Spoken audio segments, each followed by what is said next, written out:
विश्वामित्र जी महामुनि हैं, बक्सर के सिद्धाश्रम में रहते हैं, परंतु जब जब यज्ञ प्रारंभ करते हैं मारीच सुबाहु नामक असुर आकर इनके यज्ञ को विध्वंस कर देते हैं। ये मारीच सुबाहु इन्हीं के पीछे काहे पड़े हैं वो? दर्शन करिएगा। रावण को पता है कि वानर और मनुष्य को छोड़कर दूसरा मुझे कोई मार नहीं सकता। ऐसा वरदान मिलने के साथ ही रावण ने पहला प्रहार देवताओं पर किया, क्योंकि जानता है देवता तो मार ही नहीं सकते। रावण का बेटा गया इंद्र, देवताओं के राजा इंद्र को ही जीत लिया, इसलिए उसका नाम इंद्रजीत पड़ा। जब आपको बतावें, सूर्य नारायण सवेरे सवेरे लंका में जाते थे, रावण से पूछते थे दशानन हम निकले कि न निकले। रावण कहता था खड़े रहो, 1 घंटे बाद निकलना। सूर्य नारायण खड़े हो जाते थे। पवन देवता जाकर रावण के महल में झाड़ू लगाया करते थे। भुजबल विश्व बस्य करी राखेसी को न सुतंत्र। कोई सामान्य थोड़ी था रावण। देवताओं पर विजय प्राप्त कर लिया। सोचा वानर मार सकता है। पता लगाया कि धरती पर सबसे वीर वानर कौन है, तो वानरों के राजा बाली का नाम सामने आया। रावण चला लंका से बाली से युद्ध करने। बाली समुद्र के किनारे बैठकर संध्या में बैठे थे। पीछे से रावण आया, बाली को लगा कोई आ रहा है, देखा दशानन। जैसे रावण पहुंचा, बाली उठा के रावण को पटका और पटक के यहां दबा लिया। दबा के चला गया घर बाली। 6 महीने तक अपना राजपाट चलाता रहा, संध्या करता रहा, रावण यहां दबा रहा 6 महीने तक। 6 महीने बाद बाली निकाल के रावण को रखा। बोला क्यों आए हो? रावण देखा है तो बरियार है, मार दी। रावण बोला हम तुमसे मित्रता करने आए हैं। बाली बोला चलो हम और तुम मित्र हो गए। अब रावण सोचा कि वानरों का राजा ही जब मेरा मित्र हो गया तो वानर अब मुझे मार नहीं सकता। अब कौन मार सकता है? मनुष्य। तो पता लगाया कि धरती पर मेरे समान कोई दूसरा मनुष्य है। तो बहुत पता लगाने के बाद विश्वामित्र ऋषि का नाम सामने आया। क्यों सामने आया? समानता देखिए। विश्वामित्र जी राजा के बेटे हैं, शरीर से क्षत्रिय हैं, तपश्चर्या करके ब्रह्मर्षि बने हैं, राजपुत्र हैं इसलिए शस्त्र चलाना जानते हैं, ब्रह्मर्षि हैं इसलिए शास्त्र भी जान गए हैं। विश्वामित्र जी शस्त्र और शास्त्र दोनों में पारंगत है। रावण ब्राह्मण है, शास्त्र जानता है, राजा है, शस्त्र भी चलाना जानता है। रावण देखा जितना मैं जानता हूं उतना तो ये विश्वामित्र भी जानते हैं। दूसरी बात, यज्ञ के महत्व को रावण भली भांति जानता है। जीवन में जो कुछ भी प्राप्त किया है केवल और केवल आहुति करके प्राप्त किया है। सैकड़ों बार अपने सिर को काट काट के भगवान शंकर को अर्पित किया है। स्वकर काट। सोचने लगा यदि हवन करके यज्ञ करके मैं सिद्धियां प्राप्त कर सकता हूं तो मुझे मारने के लिए विश्वामित्र भी यज्ञ कर सकता है, मेरे बराबर है। तो रावण ने विशेष रूप से मारीच सुबाहु को लगाया कि विश्वामित्र का एक भी यज्ञ पूर्ण न होने पावे। जैसे विश्वामित्र जी यज्ञ प्रारंभ करते थे, मारीच और सुबाहु आकर यज्ञ को विध्वंस कर देते थे। इसी बात की चिंता है। गांधी तनय मन चिंता व्यापी गांधी राजा के पुत्र हैं, गांधी तनय मन में चिंता हुई, हरि बिनु मरही निश्चर पापी। बिना भगवान के ये पापी मरने वाले नहीं हैं, क्यों ना भगवान को ही मांग कर लाया जाए। जन्म लिए बहुत दिन हो गया, भगवान बड़े भी हो गए होंगे। और देखिए, बुद्धिमान व्यक्ति को जीवन में व्यवहार करते समय इस बात का सर्वकाल ध्यान रखना चाहिए कि हमारे इस सांसारिक व्यवहार के साथ भी कोई ना कोई परमार्थ भी सिद्ध हो जाए। मेरी बात समझ में आ रही है? आप यदि लखनऊ में काम करते हैं और ऑफिस के काम से यदि आपको आगरा आना पड़े तो आपको नाचना चाहिए, चलो आगरा में काम भी करूंगा, वहीं बगल में वृंदावन है, उसी बहाने वृंदावन में दर्शन भी कर लूंगा। एक पंथ दो काम। यहां विश्वामित्र जी का चिंतन देखिए, बक्सर से चले अयोध्या और मन में सोचने लगे, कितना अद्भुत बात है, राम जी को मांगने जा रहा हूं, इसी बहाने भगवान के श्री चरणों का दर्शन प्राप्त हो जाएगा। महाराज से विनती करके मैं राम लक्ष्मण को मांग कर ले आऊंगा। करी बिनती आनौ दो भाई। पहुंचे, कहां पहुंचे? श्रीधाम अयोध्या में। सरजू जी में जाकर पहले स्नान किया है। स्नान करके महाराज दशरथ के दरबार के द्वार पर पहुंचे हैं। चौपाइयों को श्रवण करिए। जनक दशरथ जी महाराज सुने, मुनि आगमन सुना जब, जैसे महाराज सुने ब्राह्मण समाज को, विप्र समाज को लेकर पहुंचे, विश्वामित्र जी के चरणों में जाकर दंडवत किए, आदर पूर्वक लाकर अपने ही सिंहासन पर महाराज ने बिठा दिया। जीवन में आसन का बड़ा महत्व है। भूल कर भी अपने से श्रेष्ठ के आसन पर कभी नहीं बैठना चाहिए। कई लोग हैं कि गुरु जी गए तो गुरु जी की गदिया पर खुदे बैठ जाते हैं।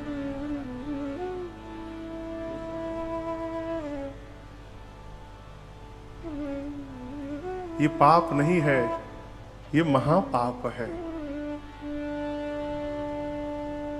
जीवन में श्रेष्ठ के आसन पर नहीं बैठना चाहिए।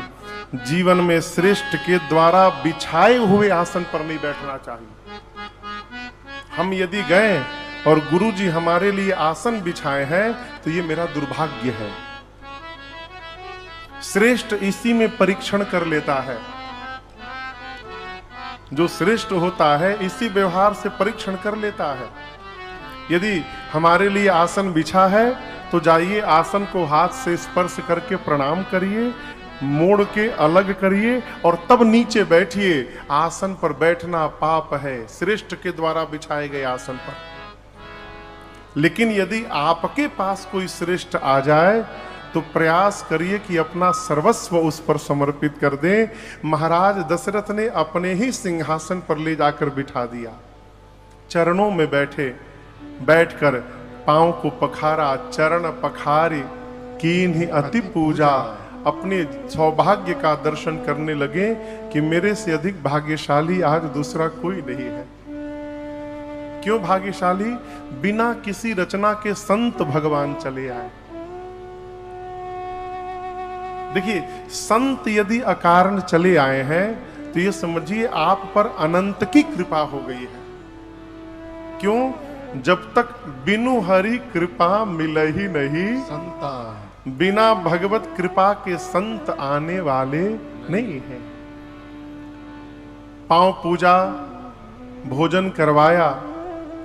भोजन कराने के बाद जब देखें कि विश्वामित्र जी परम प्रसन्न हो गए हैं, तब पूनी चरणनी मेरे सुत चारी।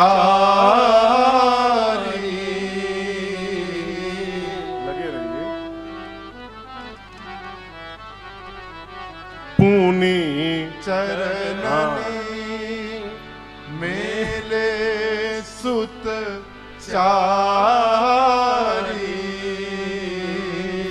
महाराज ने आप दर्शन करिए, आने के साथ ही बच्चों को बुला के प्रणाम नहीं करवाया, 2 घंटे बाद प्रणाम करवाया है। 1 घंटा 2 घंटा लगा होगा ना जी, आए होंगे, पांव पखारे होंगे, पूजन किए होंगे, भोजन करवाए होंगे, 2 घंटा। भोजन कराने के बाद जब देखा विश्वामित्र जी प्रसन्न हो गए, तब प्रणाम कराया। इसके पीछे कारण समझिएगा, जीव जब यात्रा से आया रहता है तो थका रहता है। हम लोग ही कभी जाते हैं, पूरा शरीर थका रहता है, उसी में कोई आकर गोड़ छान ले, गुरु जी प्रणाम, आशीर्वाद निकलेगा कि गुस्सा आएगा बताओ। गुरु जी कपारे पर मोटरी लिए हैं, चेला देखा ही ना कि मोटरी हम उतार ले। गुरु जी बड़ी कृपा हो गई, आपने दर्शन दिया, एक बार रुकिए, अरे पहले सर पे भार है वो तो देखो।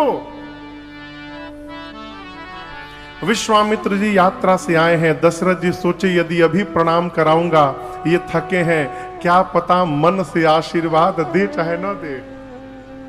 लेकिन जब स्वागत करके देखा कि विश्वामित्र जी प्रसन्न हो गए हैं, तब महाराज सोचे अब परम प्रसन्न है, इस समय यदि प्रणाम कराऊंगा तो इनके हृदय से मेरे बच्चों के लिए आशीर्वाद निकलेगा और मेरे बच्चों का कल्याण हो जाएगा। इसलिए तब ले जाकर प्रणाम कराया। पुनि चरणन मेले सुत चारी। और जैसे विश्वामित्र जी ने मेरे रघुनाथ जी का मुखमंडल देखा है, बाबा कहते हैं, राम देखी मुनि देह विसारी। प्रभु को देखने के बाद विश्वामित्र जी अपने शरीर की सुधि खो बैठे। एक बात बोले आपको, ये संसार तभी तक दिख रहा है माई बाप जब तक भगवान नहीं दिखे हैं। एक बार यदि दिखाई पड़ गए ना तो फिर हम लोग कुछ देखने लायक नहीं रह जाएंगे, है? फिर जहां देखिएगा वही दिखाई पड़ेंगे। कई हंसी आती है, कई लोग कहते हैं हमको भगवान का दर्शन हुआ है। हमको समझ में नहीं आता, दर्शन मिलने के बाद भी 99 को 100 बनाने में लगे हुए हैं, कि कैसा दर्शन मिला है वो। यहां दर्शन करिए, रघुनाथ जी को देखते विश्वामित्र जी भूल गए। क्या भूल गए? हम कौन हैं, हम कहां से आए हैं, हम कैसे आए हैं, हम कब से आए हैं, हम क्यों आए हैं, कुछ याद नहीं रहा उनको। क्या याद रहा? केवल मेरे राघव जी का स्वरूप। अरे तेरी मंद मंद मुस्कुनिया पे,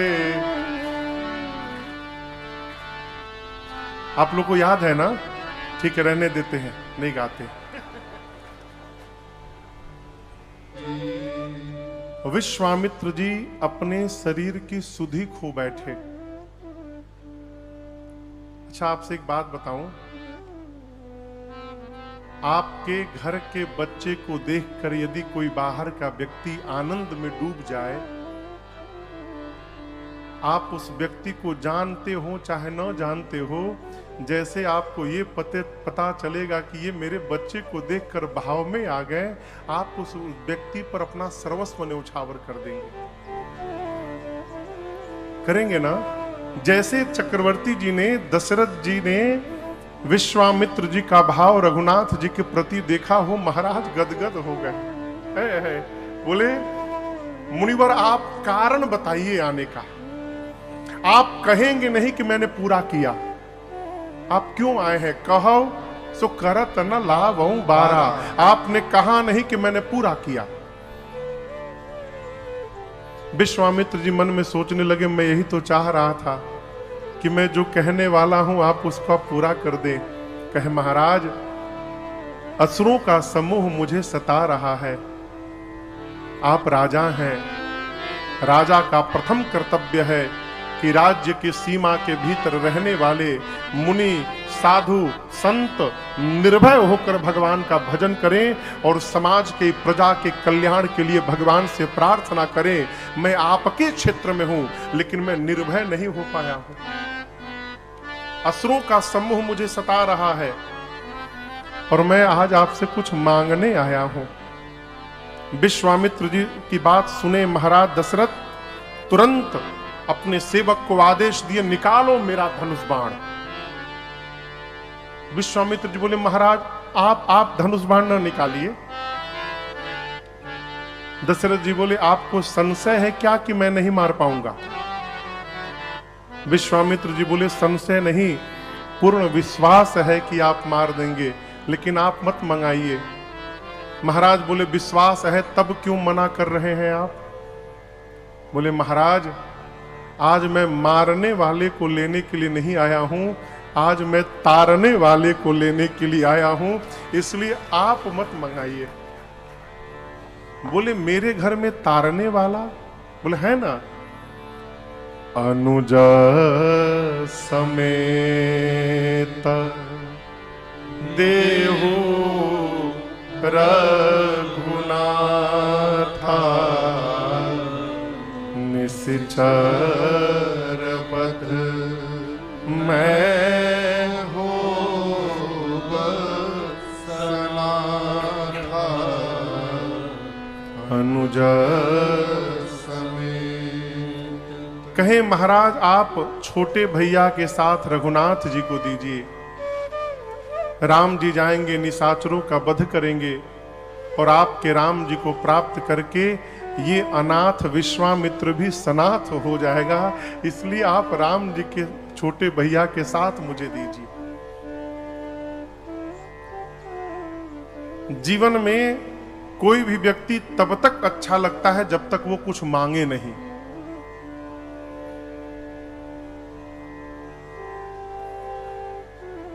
गलत बोल रहा हूं क्या? कोई व्यक्ति यदि आपसे जब आवे तभी कुछ मांगे, अच्छा लगेगा आपको? रोज आवे तो कहे भाई साहब थोड़ा 500 रुपया दीजिएगा, वो खुला नहीं है, भाड़ा देना है। जब आवे तभी 500 रुपया मांगे, आपको अच्छा लगेगा? आपसे यदि कोई रोज मांगता है, आपको अच्छा नहीं लगता? कभी सोचिएगा, हम भी रोज भगवान से मांग रहे हैं, क्या उनको हमारा व्यवहार अच्छा लग रहा होगा? है? जैसे विश्वामित्र जी ने मांगा राम जी को दीजिए, महाराज की भाषा बदल गई। बोले, मुनिवर मैंने कहा मांगिए, इसका मतलब कुछ भी मांग देंगे आप? आपको मांगने का ढंग नहीं आता है।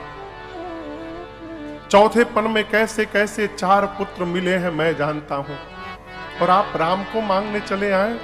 राम में 2 अक्षर है, 2 अक्षर से भूमि मांग लीजिए, मैं आपको भूमि दे दूंगा। 2 अक्षर से कोश है, आप कोश मांगिए, मैं अयोध्या का कोश लुटा दूंगा।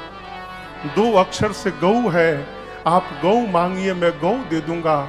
मुनिवर प्राण से प्रिय कुछ नहीं होता है, प्राण में भी 2 अक्षर है, आप मांग कर देखिए, मैं तुरंत प्राण दे दूंगा। लेकिन आपसे हाथ जोड़कर कहता हूं, राम देत नहीं बनई गोसाई। मैं राम को नहीं दूंगा। महाराज ने मना कर दिया, नहीं दूंगा मैं। विश्वामित्र जी को तो लेकर ही जाना है। यहां पर जैसे महाराज ने मना किया, विश्वामित्र जी ने मन ही मन गुरुदेव भगवान वशिष्ठ जी से निवेदन किया, गुरु जी चेले को समझाइए, यदि राम को नहीं देंगे तो मिथिला में धनुष कौन तोड़ेगा? यहां संकेत दर्शन करिए। कहते हैं तब वशिष्ठ बहु विधि समझावा। कैसे समझावा? बहुविधि। बहुविधि यानी बहुविधि यानी अनेक प्रकार से। बहुविधि यानी बहु के विधि से समझाया। क्या समझाया? ये तो संतों का विनोद है।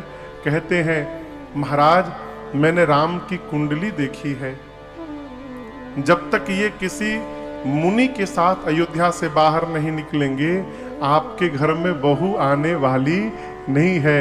आप चाहते हैं कि घर में बहू आवे तो आप राम जी को विदा करिए। ये महाराज यूं ही नहीं मना कर रहे हैं, वरदान मांग चुके हैं पिछले जन्म में। जब ये मनु महाराज के रूप में थे तो राम जी से स्वयं वरदान मांगे थे, प्रभु आप जब मेरे घर पुत्र बनकर आवे ना तो मैं आपको भगवान न जान पाऊं, प्रभु मैं ये जानूं कि आप मेरे पुत्र हैं। क्यों, भगवान जान लूंगा तो आपको प्रेम ही नहीं कर पाऊंगा। मैं चाहता हूं जैसे संसार का पिता अपने पुत्र को प्रेम करता है, मैं उसी प्रकार आपको प्रेम करना चाहता हूं। और ये प्रेम ही राम जी को भेजना नहीं चाहता। जैसे गुरुदेव ने समझाया, महाराज ने तुरंत राम लक्ष्मण जी को बुलाकर हृदय से लगाया और कहा, आज तक जैसे आप मेरे से पूछ पूछ कर व्यवहार करते रहे, आज के बाद आप विश्वामित्र जी से पूछ पूछ कर व्यवहार करिएगा। और विश्वामित्र जी से महाराज ने कहा, मुनिवर आप ये बिल्कुल मत समझिएगा कि दशरथ ने अपने पुत्रों को सौंपा है, आप ये समझिएगा कि दशरथ ने अपना प्राण निकाल कर आपको सौंप दिया है। मेरे प्राण नाथ सुत दो, तुम मुनि पिता आन नहीं को। आप ही आज के बाद मेरे बच्चों के पिता हैं। यदि इनके जीवन के विषय में, भविष्य के विषय में कोई निर्णय लेना हो तो विश्वामित्र जी आपको मेरे से भी पूछने की आवश्यकता नहीं है।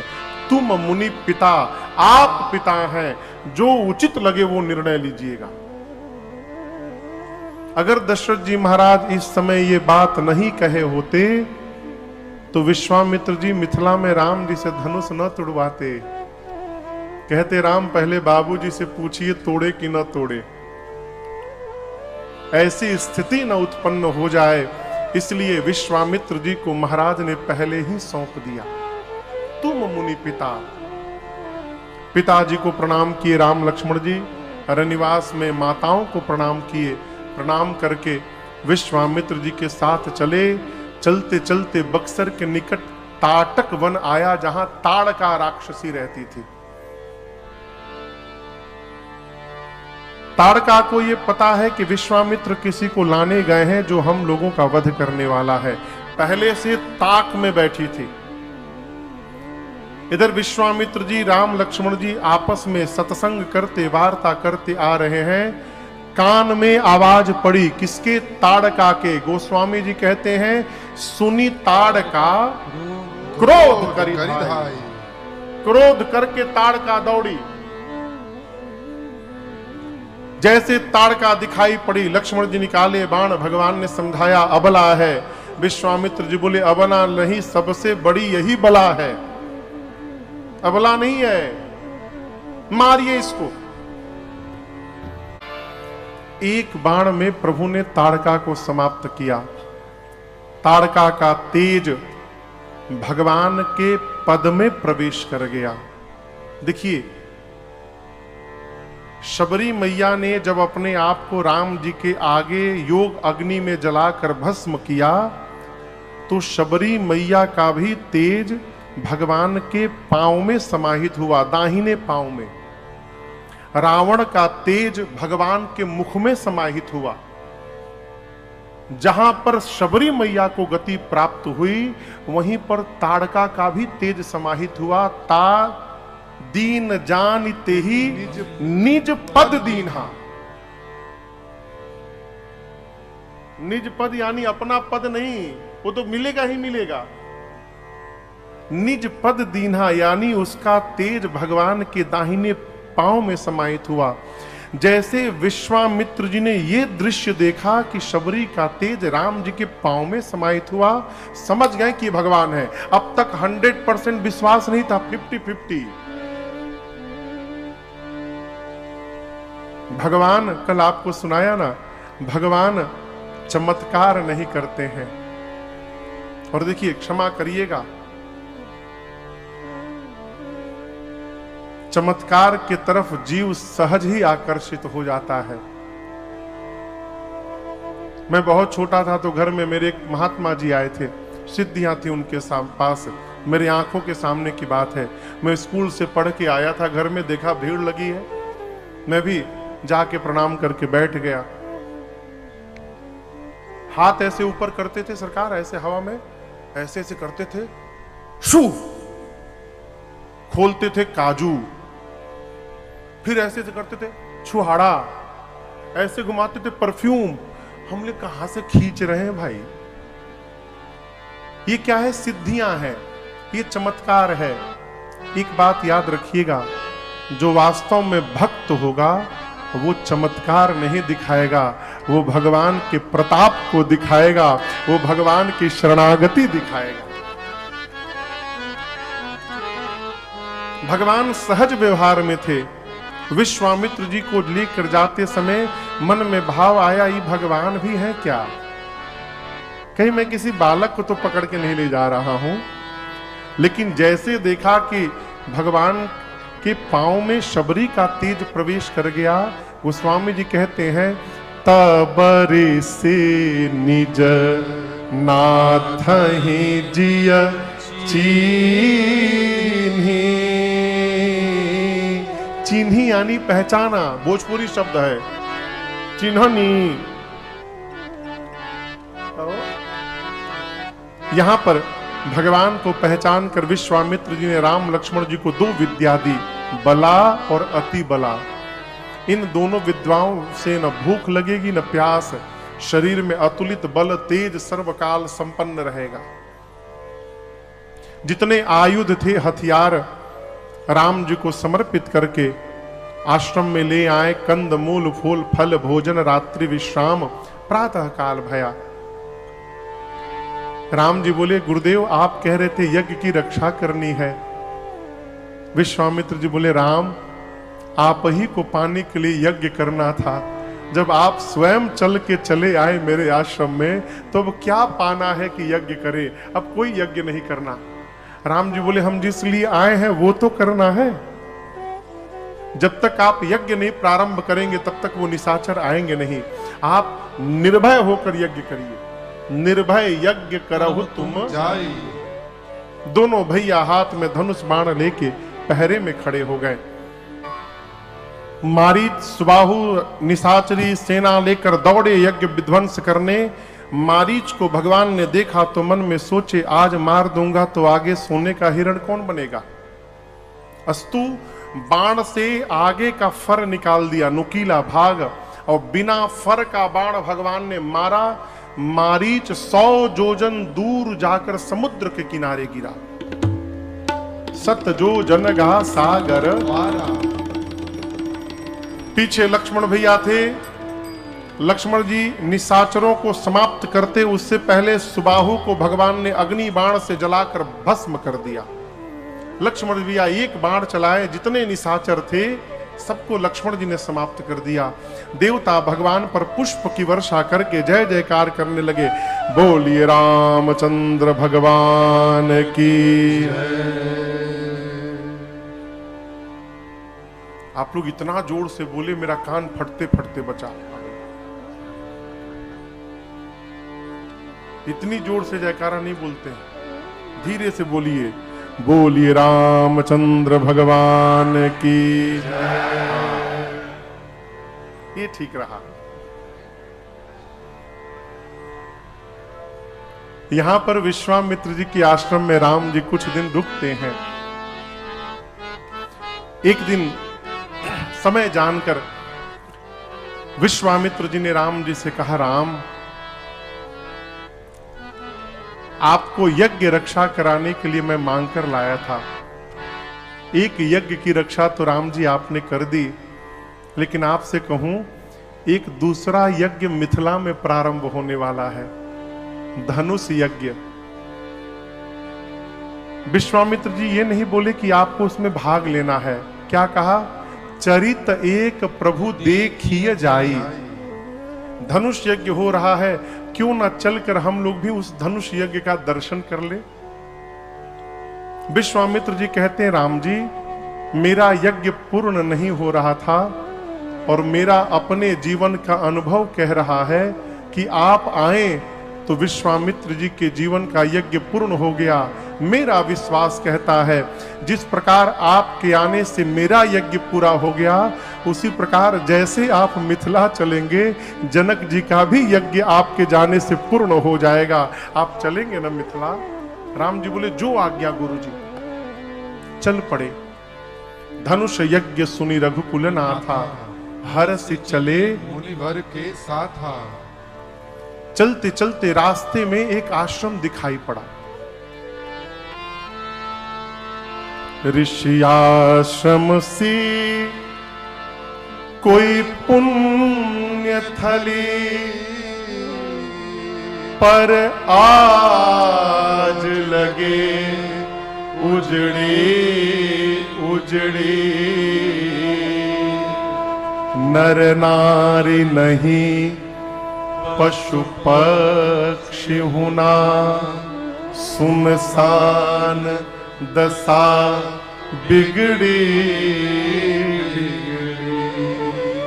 गुरुदेव, ये स्थान की रम्यता बता रही है, इस स्थान की दिव्यता बता रही है कि ये किसी मुनि का आश्रम है, पावन है।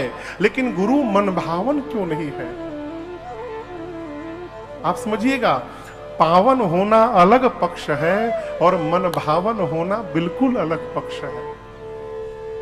राम जी कहते हैं, गुरुदेव स्थान लगता है किसी मुनि का पावन आश्रम है, लेकिन मन भावन नहीं है। न कोई नर है, न कोई नारी है, न कोई पशु है, न कोई पक्षी है, वृक्ष सूखे हैं। और गुरुदेव, ये आश्रम के बीच में ये शिला कैसी रखी हुई है गुरु जी? विश्वामित्र जी राम जी की बात सुने तो कहे, राम ये जो मार्ग है न पुत्र, इस मार्ग पर नित्य हजारों लोग आते जाते हैं। युगों से ये शिला है, लेकिन आज तक किसी ने इस शिला की ओर देखा तक नहीं। लोग आते जाते हैं, आपकी दृष्टि कैसे पड़ गई इस शिला पर? राम जी बोले, गुरु जी मैं अपने स्वभाव में बंधा हुआ हूं। मैं क्या करूं, मेरा यही स्वभाव है गुरुदेव। जिसको कोई नहीं देखता है उसको मैं देखा करता हूं। इसी स्वभाव के कारण मेरी दृष्टि चली गई। ये कैसी शिला है गुरुदेव? गुरुदेव भगवान विश्वामित्र जी ने राम जी को पूरी कथा सुनाई। राम, ये गौतम ऋषि की अर्धांगिनी है अहल्या। स्वयं गौतम ऋषि ने ही श्राप देकर इनको शिला का बना दिया। क्यों बनाया, श्राप दिया? अहिल्या जी ने क्या अपराध किया? ये पूरा वृत्तांत राम जी को विश्वामित्र जी ने सुनाया। क्या सुनाया? वो राम जी जाने या विश्वामित्र जी जाने। यहां गोस्वामी जी ने उस कथा में ताला लगा दिया है, और जिस प्रसंग को गोस्वामी जी छिपा गए हैं, उस प्रसंग को खोलकर समाज में बिल्कुल नहीं रखना चाहिए। केवल एक संकेत किया, गौतम नारी श्राप बस उपल देह धरी। और राम, आपके चरण के रज से ही इनके इस श्राप का मोचन बताया गया। आपके चरणों की रज की प्रतीक्षा में युगों से बैठी हैं। राम कृपा करहु रघुबीर। राम जी आप इन पर कृपा करिए। भगवान अंतर्यामी है ना, कहिए, जोर से कहिए। राम जी को पता नहीं था कि कौन है, कहिए। ये भी पता था ना कि कैसे इनका मुक्ति होगा, तो राम जी ने आते पांव का स्पर्श क्यों नहीं कराया?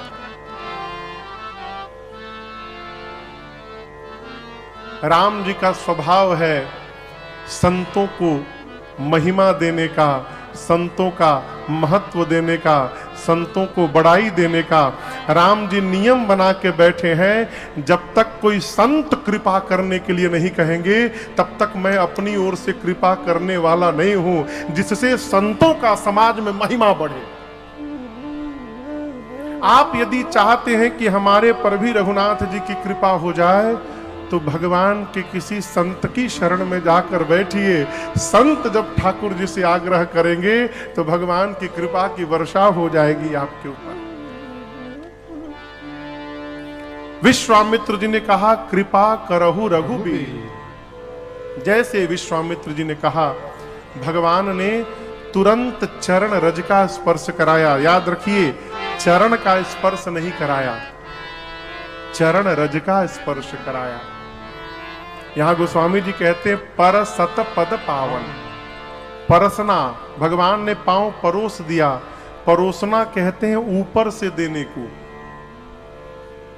अब तो जो ये बफेलो सिस्टम आया भोजन में, हाँ बुफे, क्या नाम है, बफे, वही बफेलो। वो बफेलो सिस्टम है, खड़े खड़े नाद में लगे रहो। है? पहले लोग पंगत में भोजन करते थे, नीचे बैठ के।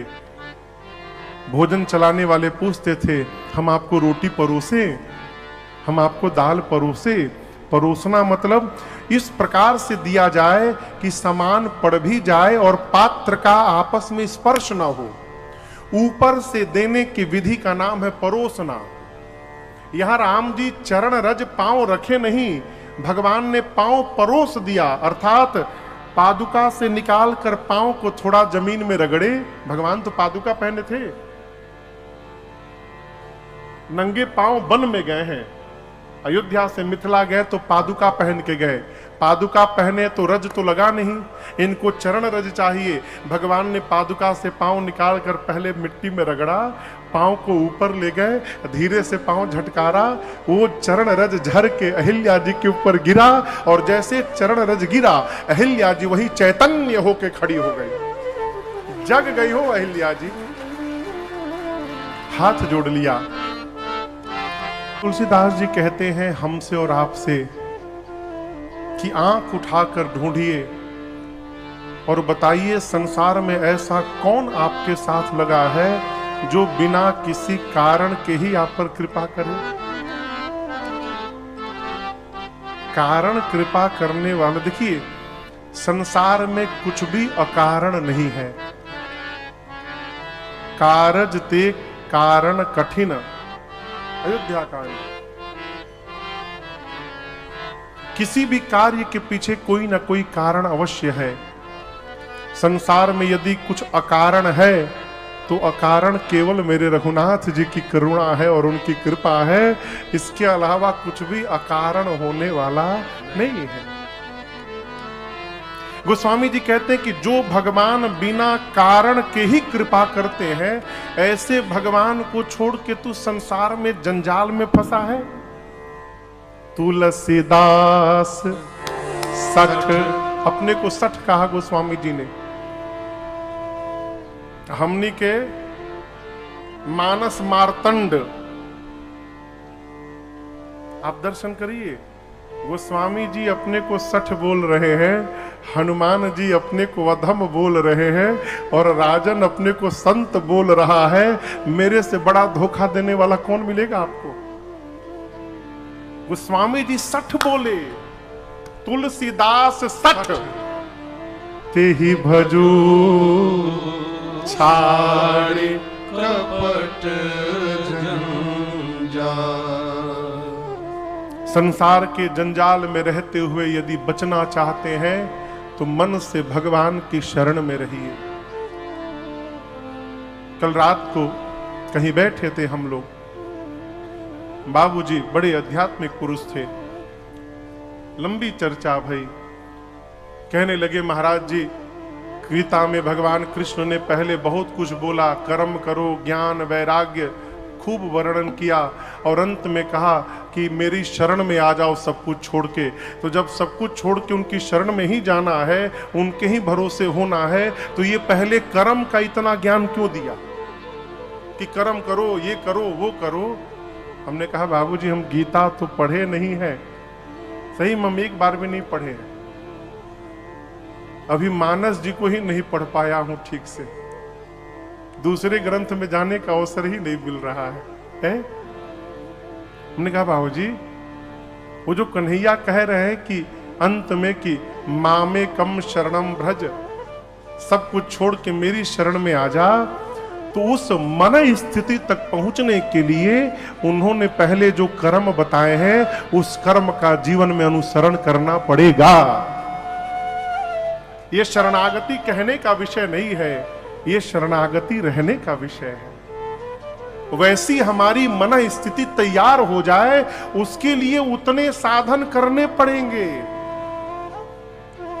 कई लोग कहते हैं मानसिक पूजा सबसे श्रेष्ठ पूजा है, वास्तव में श्रेष्ठ पूजा है। तो ये सही का पूजा का क्या मतलब, आंख बंद करके शुरू हो जाओ? नहीं, मानसिक पूजा भी उसी की हो पाएगी माई बाप जो जीवन भर शरीर से पूजा किया हुआ है। वो मानसिक पूजा उस समय की है जब जीवन भर पूजा करते करते अंत में वृद्धावस्था के कारण आपके शरीर में बल ना रह जाए, आप हिल ना पाए, तब भगवान ने कहा अब तुझे कुछ करने की आवश्यकता नहीं है, जहां बैठा है वहीं बैठे बैठे अब तू मन से मेरी पूजा कर, मैं उसे स्वीकार करूंगा। ये उस अवस्था की पूजा है, इतना सरल थोड़ी है। तुलसीदास सठते ही भजू, कुछ छोड़ना नहीं है, छूटने से कुछ छूटने वाला भी नहीं है। जिसको छूटना होगा कब छोड़ के चला जाएगा आपको पता भी नहीं चलेगा, है? छोड़ने से कुछ नहीं छूटता माई बाप। छोड़ने का प्रयास मत करिए, पकड़ने का प्रयास करिए। किसको पकड़ने का प्रयास करिए? मेरे रघुनाथ जी के श्री चरणों को पकड़ने का प्रयास करिए। हम तो कहते हैं कि हमारे में इतना बल भी नहीं है कि हम पकड़ सकें, तो आप ही भगवान से प्रार्थना करिए, पकड़ लो को मेरे रघुनाथ जी ने गति प्रदान की। आगे बढ़े, गंगा जी में स्नान भया है, विश्वामित्र जी के साथ चलते चलते भगवान श्रीधाम मिथिला जी में प्रवेश किए हैं। आइए एक बार भाव और श्रद्धा के साथ बोलिए मिथिला धाम की जय। इस बार थोड़ा जगे हैं आप लोग, उम्मीद है सोएंगे नहीं, जगे रहेंगे। मिथिला में एक सुंदर से आम के बगीचे में विश्वामित्र जी के कहने पर राम लक्ष्मण जी मुनियों के साथ रुके हैं। जनक जी महाराज को सूचना मिली, मंत्रिमंडल ब्राह्मण देवताओं के साथ गुरु जी के साथ आए हैं। विश्वामित्र जी के चरणों में जनक जी ने दंडवत किया है। आप दर्शन करिए, जिस समय जनक जी महाराज आए हैं उस समय राम लक्ष्मण जी नहीं थे। कहां थे? गए रहे देखन भूलवाई। देखिए आपसे एक निवेदन करूं, बात थोड़ी अटपटी है, बताने से बचा जाए। का बताने से? हम तोप हैं। कई लोग कहीं जाते, आप हमको नहीं जानते, हम ये हैं, हम फलाना है, हम ढिमका है, हम ये हैं, हम वो हैं। हमारे चाचा एक है, कहते हैं बाबू जिस पुष्प में सुगंध होगा ना, बताना नहीं पड़ेगा, उसके बगल से गुजरने पर पता चलेगा कि इस पुष्प में सुगंध भरा हुआ है, और जिसको बताना पड़ रहा है वो नकली फूल है, असली नहीं है। क्योंकि जो बड़ा होता है उसका व्यक्तित्व बताता है कि वो बड़ा है। आप दर्शन करिए, राम लक्ष्मण जी, यहां एक और बात मैं आपसे निवेदन करूं, राम लक्ष्मण जी जानबूझ के विश्वामित्र जी के पास से चले गए, जानबूझ के। क्यों? राम जी अपने को जानते हैं, जनक जी को भी जानते हैं। राम जी सोचे यदि मैं गुरु जी के पास रहूंगा, जनक जी आएंगे और जैसे जनक जी की दृष्टि मेरे पर पड़ेगी, मेरे सौंदर्य पर जनक जी मोहित हो जाएंगे और गुरु जी का सम्मान नहीं हो पाएगा। पहले गुरुदेव का भरपूर सम्मान हो जाए तब मैं आऊंगा जनक जी के सामने। अपने श्रेष्ठ के साथ रहिए तो अपने सम्मान से अपने आप को दूर रखिए। क्यों? श्रेष्ठ के सम्मान में ही अनुज का भी सम्मान है, सदगुरु के सम्मान में शिष्य का सम्मान है, पिता के सम्मान में पूरे परिवार का सम्मान है। मूर्ख व्यक्ति कहता है पिताजी को माला मिल गई, हमको माला नहीं मिलेगी क्या है? राम जी दोनों भैया चले गए, जनक जी आए, विश्वामित्र जी के चरणों में दंडवत किया है। दंडवत कैसे किया? क्या अर्धाली है वो? कीन्हा प्रणाम चरण धरि माथा। जनक जी आए, उतने बोलना है बस। जनक जी आए, कैसे प्रणाम किए? कीन्हा प्रणाम। कहां धरी माथा? माथा मतलब जानते हैं? माथा माने माथा यानी सर, भोजपुरी शब्द है। हमारे बिहार में कहते हैं माथा में बाथा हो गई बा। बाथा यानी दर्द, माथा में बाथा हो गई बा। कीन्ह प्रणाम चरण धरी माथा। जनक जी महाराज ने विश्वामित्र जी के श्री चरणों में अपना सर ले जाके रखा। ये क्या है? आत्मसमर्पण। प्रणाम यानी आत्मनिवेदन, आत्मसमर्पण, शरणागति, अनन्यता, इस भाव को प्रणाम कहते हैं। अभी 2 महीना पहले एक आदमी हमको प्रणाम किया, आप सोच नहीं सकते कहां स्पर्श किया था, हमारे पेट पर। हाँ, फोटो खिंचाने के चक्कर में पेटवे छू लिया, हमारा फोटो खिंचवा रहा है। हम बोले पेट? बोले भाई पेट आशीर्वाद देगा क्या आपको? ये आजकल का प्रणाम है। कई लोग तो छूने का भी काम नहीं, महाराज हो गया तो जैसन तोहर लेन देन वैसन हमार पठवनी। जिस भाव से आप प्रणाम करते हैं उसी भाव का आशीर्वाद भी निकलता है। याद रखिएगा, असल आशीर्वाद जिह्वा से नहीं निकलता है, असल आशीर्वाद शरीर के रोम से निकलता है। हमारा आचरण ऐसा हो जाए माई बाप कि हमारे श्रेष्ठ के एक एक रोम से हमारे लिए आशीर्वाद निकलने लगे, ऐसा हमारा अपना जीवन हो। जनक जी महाराज ने प्रणाम किया, आशीर्वाद देकर विश्वामित्र जी ने बिठाया। वार्ता प्रारंभ हुई।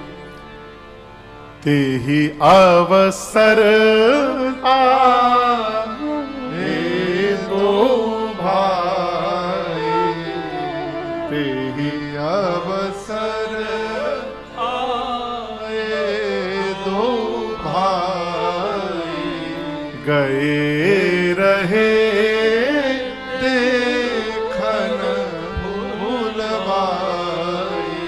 ठीक उसी समय दोनों भैया मेरे चले आए। और देखिए, अभी आपसे कह रहा था ना, बड़े को बड़ा नहीं बताना पड़ता है। जैसे रघुनाथ जी आए हैं, राम जी को देखते उठे सकल जब रघुपति आए। भगवान जैसे आए, सारे के सारे लोग अपने आप खड़े हो गए। ये क्या? ये मेरे राम जी का विराटता है। कई लोग तो जैसे यहां से ट्रेन में बैठ के यदि दिल्ली जाना है तो अपने जाने के पहले अपने 40-50 आदमी को भेजते हैं बाई रोड जाना, अब बड़का बड़का माला खरीद के स्टेशन पे खड़े रहना। हम जैसे उतरेंगे तुम फोटो खींचना और तुम लोग हमको माला पहनाना। ये नकली व्यवहार है। असली यहां दर्शन करिए। भगवान आए, सारे लोग अपने आप खड़े हो गए।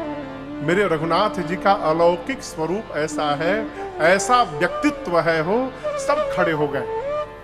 विश्वामित्र जी रघुनाथ जी को अपने पास में, विश्वामित्र निकट बैठा, अपने पास में बिठाए, मानो जनक जी को जला रहे हो। महाराज ये आपके पास नहीं बैठेंगे, ये अभी हमारे पास बैठेंगे, आपके पास बैठने में अभी समय है इनको।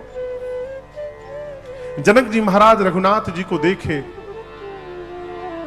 परसों आपसे कहा निराकार को मानने वाला भगवान के आकार में अझुरा गया हो, फंस गया है। देख के भगवान को सोचने लगे मेरी किशोरी के लिए तो ये सांवले वाले एकदम उचित लग रहे हैं। बाबा जी के साथ आए हैं, किसी ब्राह्मण के लड़के ना हो, मुनि के। हम लोग क्षत्रिय हैं, लेकिन कपड़ा तो राजघराने का पहने हैं। समझ में नहीं आ रहा है कि ये मुनि के लड़के हैं कि राजा के लड़के हैं। तो जनक जी महाराज ने पूछा, कहु नाथ कि सुंदर दो बालक मुनि कुल तिलक। क्या किसी मुनि के लड़के हैं? विश्वामित्र जी ना ना। ए जनक जी गदगद हो गए, अब मुहर लगाने के लिए बोले, क्या नृपकुल पालक, क्या किसी राजा के बेटे हैं? विश्वामित्र जी मौन। विश्वामित्र जी मौन हो गए। जनक जी की बेचैनी बढ़ने लगी। बोले आप नहीं बोल रहे हैं, मुझे जो समझ में आ रहा है मैं बताऊं। मुझे तो लगता है वेद जिनको नीति नीति कहते नहीं थकते, मुनिवर वही पर ब्रह्म तो कहीं मेरे आंखों के सामने मनुष्य का रूप धारण करके नहीं चले आए हैं। जिस प्रकार शरद पूर्णिमा की चंद्रमा को देखकर चकोर पागल हो जाता है, विश्वामित्र जी इनको देखकर जनक का मन पागल हो गया है। आज इनको देखने के बाद मेरा मन ब्रह्म रस का त्याग करके और इनके अनुराग में उतर गया है। आप सत्य बताइए ये है कौन? विश्वामित्र जी मन में सोचे, धन्य है महाराज जनक, पहली दृष्टि में तो मैं भी नहीं पहचान पाया कि ये ब्रह्म है। आपने पहली दृष्टि में पहचान लिया कि ये ब्रह्म है। कहे महाराज, ए प्रिय सब ही जहां लगे प्राणी। संसार में जितने जीव हैं, प्राणी हैं, सब इनको प्राण के समान प्रेम करते हैं। राम जी सुने तो मुस्कुराए। और भगवान देखिए, मानस में रघुनाथ जब जब मुस्कुराए हैं वहां लीला घटी है। भगवान मुस्कुरा कर विश्वामित्र जी को देखे और ऐसा देखे कि भगवान के मुस्कुराने से ही विश्वामित्र जी की मति पलट गई। जा रहे थे मेन लाइन में, पकड़ लिए कॉर्ड लाइन आउट। असल परिचय बता रहे थे कि ये है कौन। भगवान ने देखकर मुस्कुरा के मति पलटा, अब संसारिक परिचय में आ गए। बोले, रघुकुल मणि दशरथ के जाए, रघुकुल मणि दशरथ के जाए, मम हित लागे नरेश पठाए, मम हित लागे नरेश पठाए।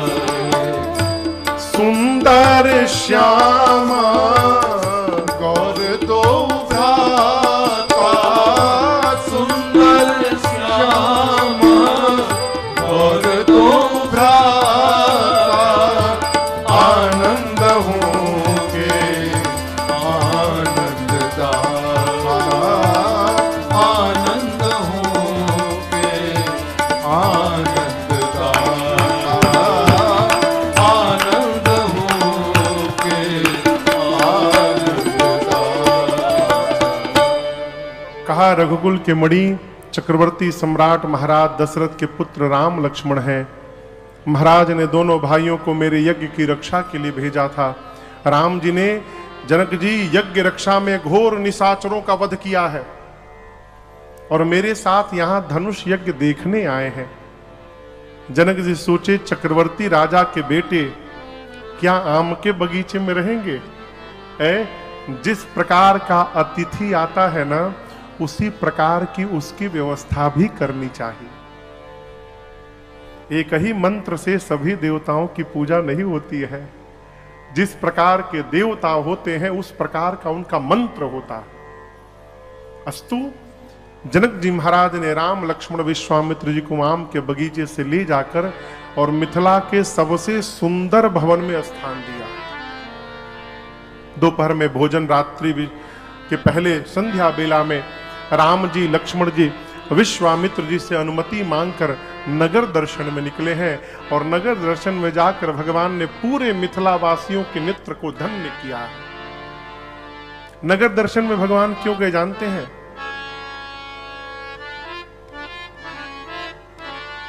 जनक जी महाराज अकेले नहीं गए थे आम के बगीचे में। कौन कौन गया था?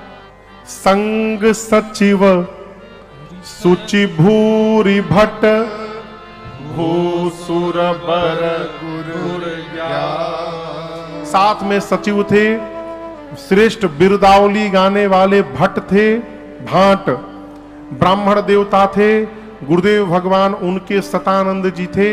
इतने लोगों को लेकर जनक जी महाराज विश्वामित्र जी से मिलने गए और इन सभी लोगों ने देखा था कि राम जी के स्वरूप को देखकर जनक जी मोहित हो गए थे। ये लोग जब अपने घर पहुंचे तो अपने घर वालों से कहे, अरे पता है दुईठे ऐसे राजकुमार आए हैं आज नगर में जिनको देखने के बाद जनक जी की मति हेरा गई थी। इतने सुंदर। अब पूरी मिथिला में ये बात आग की तरह फैल गई। अब मिथिला वासी सोचने लगे कितने सुंदर होंगे हो, वीआईपी लोग हैं, इस प्रकार जनक जी उनको बाहर नहीं निकलने देंगे। लगता है हमारे भाग्य में उनका दर्शन नहीं लिखा है। एक बार यदि हम भी देख लेते कितने सुंदर है तो हमारी भी आंखें धन्य हो जाती। रघुनाथ जी तो अंतर्यामी हो। भगवान मन में सोचे वो हमारे पास नहीं आ पा रहे हैं लेकिन हम तो उनके पास जा ही सकते हैं। इसलिए राम जी ने गुरु जी से नगर घूमने की रचना बना डाली कि गुरुदेव हमको नगर देखना है। आज भी किसी मंदिर में जब भगवान के श्री विग्रह की प्राण प्रतिष्ठा होती है तो उससे पहले ठाकुर जी की झांकी निकलती है ना, पूरे नगर में भ्रमण कराया जाता है। क्यों? कभी सोचा है भोलानाथ जी? भगवान ये सोचते हैं कि आज के बाद तो हम मंदिर में जाके बैठ जाएंगे। इस गांव में, नगर में कई ऐसे लोग होंगे जो वृद्ध होंगे, घर से निकल नहीं पाते होंगे, कई लोगों के पास पांव नहीं होंगे, कई रोगी होंगे जो मंदिर तक नहीं आ सकते हैं। अरे वो मेरे पास नहीं आ सकते हैं तो क्या हुआ, मंदिर में जाने के पहले मैं ही उनके दरवाजे हो आता हूं और सबको अपना दर्शन दे देता हूं। अस्तु भगवान पूरे नगर में जाते हैं। इसी भाव से राम जी मिथिला में दर्शन के लिए निकले और मिथिला वासियों के नेत्र को धन्य प्रदान की, धन्यता दी। रात्रि में आए गुरु जी के पास, शयन भया। सबसे पहले गुरु जी सोने गए, राम लक्ष्मण जी सेवा में प्रस्तुत भय। गुरु जी के कहने पर राम जी सोने गए, लक्ष्मण जी राम जी की सेवा में प्रस्तुत भय।